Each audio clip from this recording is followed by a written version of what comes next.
Why do we keep choosing what hurts us? Before we begin, subscribe to the Big Questions to continue exploring the deepest questions of the human mind. If this video helps you see something new about yourself, leave a like, share it with someone who needs to hear it, and tell us in the comments what question occupies your mind the most right now.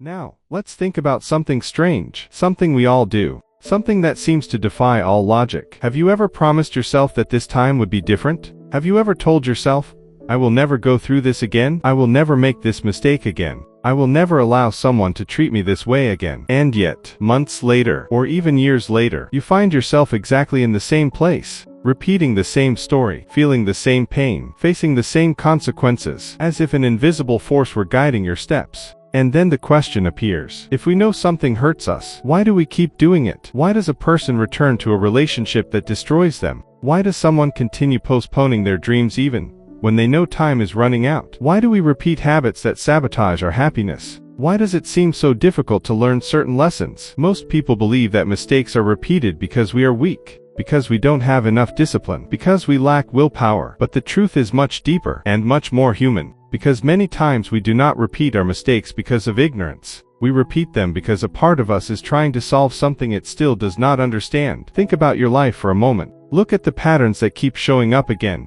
and again. The same arguments, the same fears, the same insecurities, the same types of people, the same disappointments. The scenarios may change, the names may be different, but the feeling is the same. And that is not a coincidence. The human mind learns through repetition. From the moment we are born, our brain is observing the world, learning how relationships work, learning what love means, what success means, what rejection means, what it means to be accepted. And many of those lessons were learned long before you had the ability to question them. That is why some people grow up believing they must constantly prove their worth. Others feel that they are never enough. Some spend their entire lives chasing approval, and others develop a deep fear of abandonment. The surprising thing is that these patterns do not disappear when we become adults. They simply change their shape. They hide behind seemingly normal decisions, and they begin to direct our lives from the shadows. That is why we often believe we are choosing freely, when in reality, we are reacting to programs that were installed years ago, programs we do not even know exist. The most unsettling part of all this is that the brain prefers what is familiar over what is healthy. Yes, what is familiar, even if it hurts. Even if it limits us, even if it makes us suffer. Because for the brain, what is familiar represents safety, even when that safety comes with pain. That is why some people remain in situations that clearly do not serve them, not because they enjoy suffering, but because, on a deep level, that experience feels familiar, and the mind will always try to return to what it recognizes, even when it is exactly what it needs to overcome. Maybe that is why the same mistakes keep appearing, not as punishments, not as bad luck, but as messages, as signals, as opportunities to observe something inside ourselves that still needs to be understood. And this is where everything begins to change. Because the real problem is not making mistakes. We all make mistakes. The real problem is living on autopilot, tripping over the same stone without asking why it is there, without stopping to see what it is trying to teach us. Because every repeated pattern contains a hidden question, and until we answer that question, the story will continue repeating itself, again and again. But where do these patterns really come from? Why do they seem to have so much power over us? And most importantly, is it possible to break the cycle? That is exactly what we are about to discover. To understand why we repeat the same mistakes, we first need to understand something fundamental. Most of the decisions we make do not come from the conscious part of our mind. They come from something much deeper, the subconscious mind. Think of the subconscious as a vast archive, a place where experiences, emotions, beliefs, and memories are stored. Some of those beliefs were created when you were too young to understand what was happening, and yet they are still influencing your life today. Imagine a child who grows up feeling that they only receive attention when they behave in a certain way. Little by little, they learn a silent lesson: I must earn love. Over time, that child becomes an adult, but the belief remains, and without realizing it, they begin seeking relationships where they constantly have to fight to be loved, not because that is what they want, but because that is what they know. Another child grows up feeling that their emotions do not matter. Every time they cry, they are told to stop overreacting. Every time they express fear, they are ignored. And slowly they learn another lesson: what I feel does not matter. Years later, That person becomes someone who stays silent, who does not express their needs, who accepts unfair situations, and who ends up feeling invisible. The most surprising part is that we often believe we are reacting to the present, but in reality,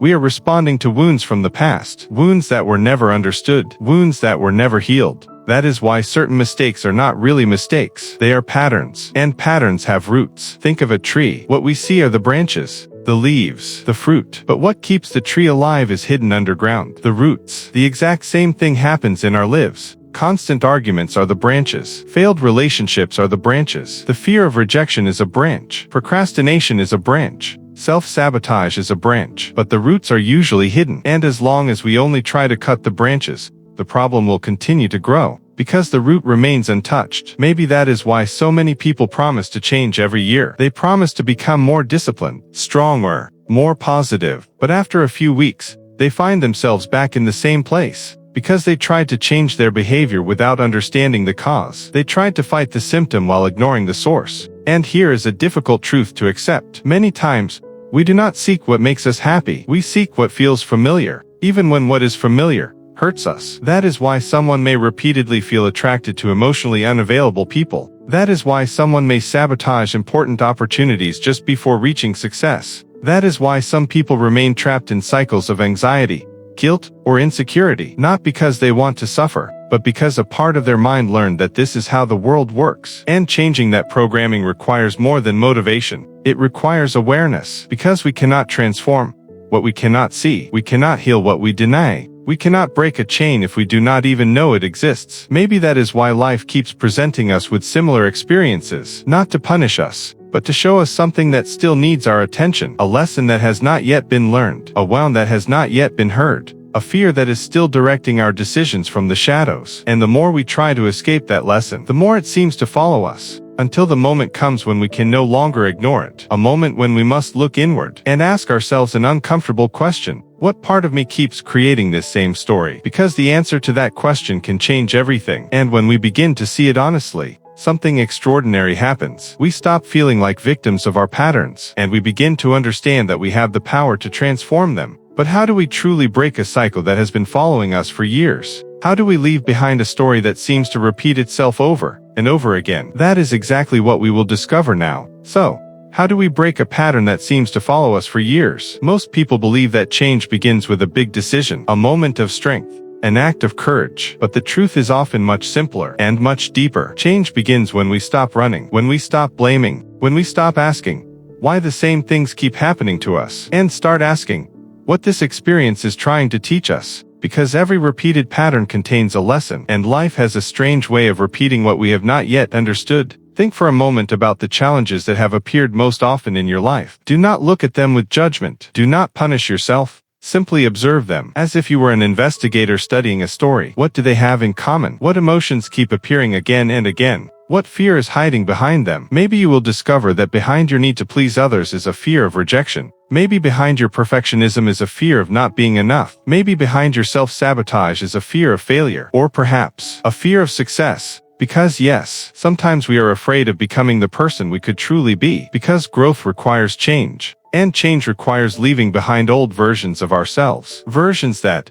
although they limited us, felt familiar. True transformation happens when we make the unconscious conscious. When we stop living on autopilot. When we begin to observe our thoughts instead of obeying them. When we learn to pause before reacting. Before saying yes when we really want to say no. Before returning to a situation that has already hurt us. Before giving up on a dream because we are afraid to fail. That small moment of awareness can change the direction of an entire life. Because in that moment, we recover something that was always there, our ability to choose. And perhaps that is one of the most important truths about being human. We cannot change our past. We cannot erase our wounds. We cannot rewrite every chapter of our story. But we can decide what we do with what happened to us. We can decide whether a wound becomes a prison or a source of wisdom. We can decide whether our mistakes define who we are, or whether they become the teachers that help us grow. Because your patterns are not your identity. Your wounds are not your identity. Your mistakes are not your identity. They are experiences. They are chapters. They are lessons. But they are not the entire book. And perhaps the reason you are listening to this today is not a coincidence. Maybe there is a pattern in your life that you have started to recognize. A story you are tired of repeating. A cycle that,